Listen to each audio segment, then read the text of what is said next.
پرستی کا دور تھا۔ اسلامی دنیا کی مرکزیت ختم ہو چکی تھی۔ صلیبیوں کی بھی نہایت دلکش تخریب کاریاں شروع ہو چکی تھیں۔ زر پرستی اور طیش کا دور دورہ تھا۔ جس کے پاس ذرا سی بھی طاقت تھی اسے وہ اپنی اقتدار کے تحفظ کے لیے اور دولت سمیٹنے کے لیے استعمال کرتا تھا۔ سوڈانی باڈی گارڈز فوج کا کمانڈر ناجی مصر میں حکمرانوں اور دیگر سربراہوں کے لیے دہشت بنا ہوا تھا۔ خدا نے اسے سازش ساز دماغ دیا تھا۔ اسے اس دور کا بادشاہ ساز کہا جاتا تھا۔ بنانے اور بگاڑنے میں خصوصی مہارت رکھتا تھا۔ اس نے صلاح الدین ایوبی کو دیکھا تو اس کے چہرے پر بالکل اسی طرح مسکراہٹ آ گئی جس طرح کمزور سی بھیڑ کو دیکھ کر بھیڑیے کے دانت نکل آتے ہیں۔ ایوبی اس زہر خند کو نہ سمجھ سکا۔ اس کے لیے سب سے زیادہ اہم آدمی ناجی تھا، کیونکہ وہ 50,000 باڈی گارڈز کا کمانڈر تھا اور صلاح الدین کو اس فوج کی ضرورت تھی۔ صلاح الدین ایوبی سے کہا گیا کہ حضور بڑی لمبی مسافت سے تشریف لائے ہیں، پہلے آرام کر لیں۔ تو اس نے کہا، میرے سر پر جو دستار رکھ دی گئی ہے میں اس کے اہل نہ تھا۔ اس دستار نے میرا آرام اور میری نیند حرام کر دی ہے۔ کیا آپ حضرات مجھے اس چھت کے نیچے نہیں لے چلیں گے جہاں میرے فرائض میرا انتظار کر رہے ہیں؟ کیا حضور کام سے پہلے طعام پسند نہیں فرمائیں گے؟ اس کے نائب نے پوچھا۔ صلاح الدین ایوبی نے کچھ سوچا اور ان کے ساتھ چل پڑا۔ لمبے تڑنگے قوی ہیکل باڈی گارڈز اس عمارت کے سامنے کھڑے تھے جس میں کھانے کا انتظام کیا گیا تھا۔ ایوبی نے ان گارڈز کے ہتھیار دیکھے تو اس کے چہرے پر رونق آ گئی، مگر یہ رونق دروازے میں قدم رکھتے ہی غائب ہو گئی۔ وہاں 4 نوجوان لڑکیاں جن کے جسموں میں زہر شکن لچک اور شانوں پر بکھرے ہوئے ریشمی بالوں میں قدرت کا حسن سمویا ہوا تھا، ہاتھوں میں پھولوں کی پتیوں سے بھری ہوئی خوشنما ٹوکریاں اٹھائے کھڑی تھی۔ انہوں نے صلاح الدین ایوبی کے راستے میں پتیاں بکھیرنی شروع کر دیں اور اس کے ساتھ دف کی تال پر طاؤس و رباب اور شہنائیوں کا مسحور کن نغمہ ابھرا۔ ایوبی نے راستے میں پھولوں کی پتیاں دیکھ کر قدم پیچھے کر لیا۔ ناجی اور اس کا نائب اس کے دائیں بائیں تھے۔ وہ دونوں جھک گئے اور اسے آگے چلنے کی دعوت دی۔ یہ وہ انداز تھا جسے مغل بادشاہوں نے ہندوستان میں رائج کیا تھا۔ صلاح الدین ایوبی پھولوں کی پتیاں مسلنے نہیں آیا۔ ایوبی نے ایسی مسکراہٹ سے کہا جو ان لوگوں نے پہلے کم ہی کبھی کسی ہونٹوں پر دیکھی تھی۔ ہم حضور کے راستے میں آسمان سے تارے بھی نوچ کر بچھا سکتے ہیں۔ ناجی نے کہا، اگر میری راہ میں کچھ بچھانا چاہتے ہو تو وہ ایک ہی چیز ہے جو میرے دل کو بھاتی ہے۔ صلاح الدین ایوبی نے کہا، آپ حکم دیں۔ نائب نے کہا، وہ کون سی چیز ہے جو حضور کے دل کو بہلاتی ہے؟ صلیبیوں کی لاشیں۔ صلاح الدین ایوبی نے مسکرا کر کہا، مگر فوراً ہی اس کی مسکراہٹ غائب ہو گئی۔ اس کی آنکھوں میں شعلے نکلنے لگے۔ اس نے دھیمی آواز میں جس میں قہر اور عتاب چھپا ہوا تھا کہا، مسلمان کی زندگی پھولوں کی سیج نہیں۔ جانتے نہیں ہو صلیبی سلطنت اسلامیہ کو چوہوں کی طرح کھا رہے ہیں، اور جانتے ہو وہ کیوں کامیاب ہو رہے ہیں؟ صرف اس لیے کہ ہم نے پھولوں کی پتیوں پر چلنا شروع کر دیا ہے۔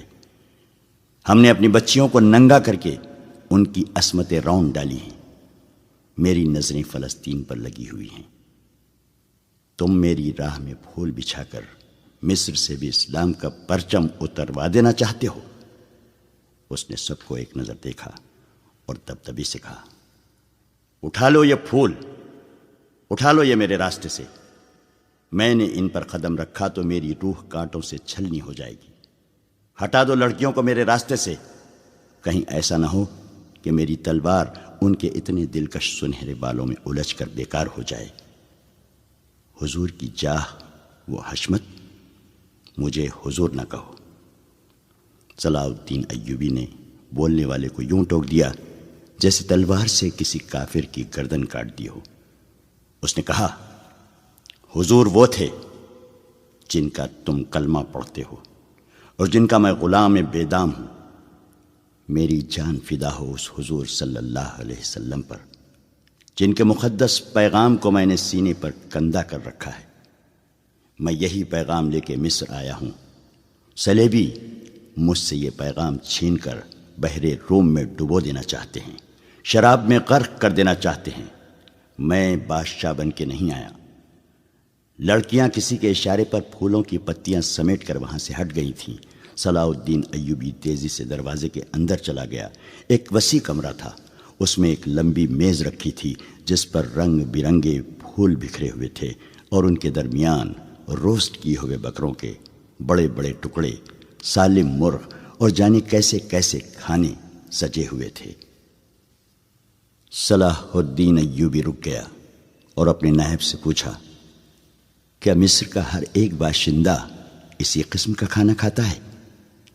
نہیں حضور، نائب نے جواب دیا، غریب لوگ تو ایسے کھانے کے خواب بھی نہیں دیکھ سکتے۔ تم سب کس قوم کے فرد ہو؟ صلاح الدین ایوبی نے پوچھا۔ کیا ان لوگوں کی قوم الگ ہے جو ایسے کھانوں کے خواب بھی نہیں دیکھ سکتے؟ کسی طرف سے کوئی جواب نہ پا کر اس نے کہا، اس جگہ جس قدر ملازم ہیں اور یہاں جتنے سپاہی ڈیوٹی پر ہیں ان سب کو اندر بلاؤ، یہ کھانا انہیں کھلا دو۔ اس نے لپک کر ایک روٹی اٹھائی، اس پر 2-3 بوٹیاں رکھیں اور کھڑے کھڑے کھانے لگا۔ نہایت تیزی سے پوری روٹی کھا کر پانی پیا اور باڈی گارڈز کے کمانڈر ناجی کو ساتھ لے کر اس کمرے میں چلا گیا جو وائسرائے کا دفتر تھا۔ 2 گھنٹے بعد ناجی باہر نکلا، دوڑ کر اپنے گھوڑے پر سوار ہوا، ایڑ لگائی اور نظروں سے اوجھل ہو گیا۔ رات ناجی کے خاص کمرے میں اس کے 2 کمانڈر جو اس کے معتمد اور ہمراز تھے اس کے پاس بیٹھے شراب پی رہے تھے۔ ناجی نے کہا، جوانی کا جوش ہے، تھوڑے دنوں میں ٹھنڈا کر دوں گا۔ کمبخت جو بھی بات کرتا ہے کہتا ہے رب کعبہ کی قسم، صلیبیوں کو سلطنت اسلامیہ سے باہر نکال کر دم لوں گا۔ صلاح الدین ایوبی، ایک کمانڈر نے طنز کیا، اتنا بھی نہیں جانتا کہ سلطنت اسلامیہ کا دم نکل چکا ہے، اب سوڈانی حکومت کریں گے۔ کیا آپ نے اسے بتایا نہیں کہ یہ 50,000 کا لشکر سوڈانی ہے؟